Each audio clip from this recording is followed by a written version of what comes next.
in the Russian tradition, the High Church condemns magic unequivocally. There's a sermon, I think it's Serapion, I think it's 14th century, where he says, don't believe in witchcraft and magic because it's silly. It doesn't work. It's not God's power, so it can't work. I think that's the only document I know that expresses that point of view. Generally, it's condemned and believed at the same time. So as Christine was saying, authorities, both ecclesiastical and secular, are actively afraid of magic and witchcraft. And so they'll often hesitate to copy a spell, for instance, into the transcript of a trial. They'll say, he told us his spell, but I dare not write it down. Luckily, we do have some. So we have the actual texts of quite a lot of spells. And our colleague in Moscow, Andrei Taparkov, has published a lot of these. So that was a big help for us. So the official stance is, this is bad, this is demonic or devilish. That term is often associated with it in religious condemnations. In the law, there's a lot of ambivalence about whether witchcraft is a secular crime of causing harm through supernatural means. So, murdering people or harming children or that kind of thing. Or is it a spiritual crime? And we have evidence that sometimes it was conceived one way and sometimes it was conceived another way. So condemned as bad, as demonic, as harmful. But a lot of our cases, and Christine kind of alluded to this earlier, involve priests who were engaging in magic and witchcraft. So this is a low literacy society. Among the most literate group, of course, are the clergy.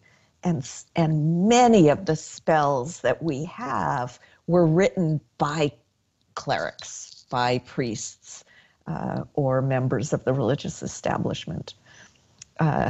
So you could talk one line and practice another, apparently.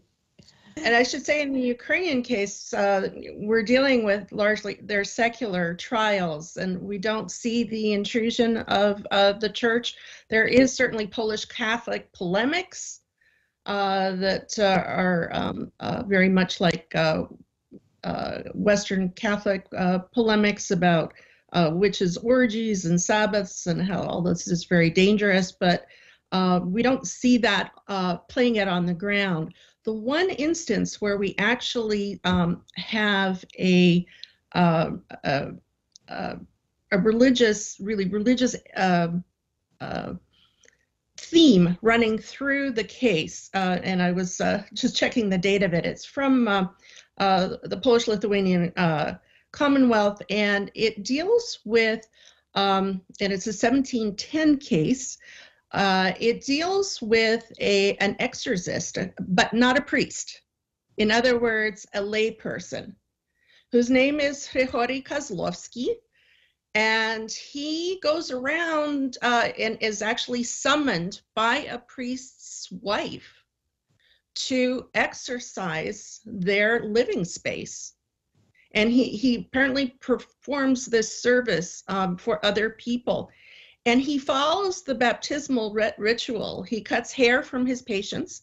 He places that symbol of their Christian faith, their allegiance to Christ, in holes in door frames, which he then plugs with aspen pegs. And of course, the aspen is the type of tree on which Judas hung himself.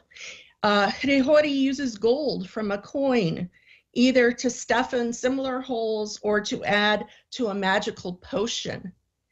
And he fumigates the area. And this mimics the censer that's used in Orthodox rite.